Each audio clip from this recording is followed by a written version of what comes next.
ആരാധകർ അക്ഷമയോടെ കാത്തിരുന്ന ദിയ കൃഷ്ണയുടെ വിവാഹം കഴിഞ്ഞു. ഒരുപാട് വിമർശനങ്ങളും വിവാദങ്ങളും ഈ കുടുംബത്തിന് നേരെ ഉണ്ടാവാറുണ്ടെങ്കിലും സോഷ്യൽ മീഡിയയിൽ ഇവർ എന്നും തരംഗമാണ്. ദിയയുടെയും അശ്വിൻ്റെയും 2 വർഷത്തെ പ്രണയമാണ് ഇന്ന് വിവാഹത്തിലെത്തിയത്. രാഷ്ട്രീയ പ്രമുഖരോ ഒരുപാട് സിനിമാ താരങ്ങളോ ഒന്നുമില്ലാതെ അടുത്ത സുഹൃത്തുക്കളും ബന്ധുക്കളും മാത്രം പങ്കെടുത്ത ഇൻറ്റിമേറ്റ് വെഡ്ഡിംഗ് ആയിരുന്നു.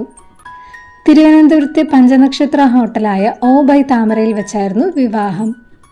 അശ്വിൻ ദിയയെ പ്രപ്പോസ് ചെയ്തതും ഇവിടെ വെച്ച് തന്നെയായിരുന്നു. ആലിയ ഭട്ടിൻ്റെയും നയൻതാരയുടെയും വിവാഹവേഷത്തിൽ നിന്ന് ഇൻസ്പയർ ആയാണ് ദിയ തൻ്റെ വസ്ത്രങ്ങൾ ഒരുക്കിയത്. എം ലോഫ്റ്റിൻ്റെ പവിത്ര പട്ടാണ് ദിയ വിവാഹ ദിവസം ധരിച്ചത്. വെള്ളയിൽ പിങ്ക് ബോർഡർ വരുന്ന സാരിയും റീഗൽ ജ്വല്ലറിയിൽ നിന്നുള്ള ആഭരണങ്ങളുമാണ് ദിയ തിരഞ്ഞെടുത്തത്.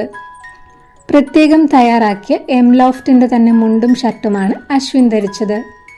വളരെ കുറച്ച് മേക്കപ്പും ഓപ്പൺ ഹെയർ സ്റ്റൈലുമായി വളരെ സിമ്പിൾ ലുക്കിലാണ് ദിയ എത്തിയത്. സെലിബ്രിറ്റി മേക്കപ്പ് ആർട്ടിസ്റ്റ് ലക്ഷ്മി സനീഷാണ് നോ മേക്കപ്പ് ലുക്കിൽ ദിയയെ ഒരുക്കിയത്.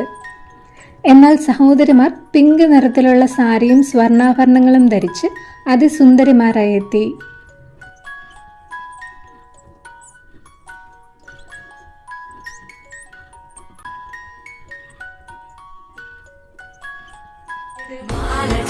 അശ്വിൻ ഡികെ കസവ് സെറ്റ് മുണ്ടും സ്വർണ്ണാഭരണങ്ങളുമായിരുന്നു ദിയയുടെ 2ാമത്തെ ലുക്ക്.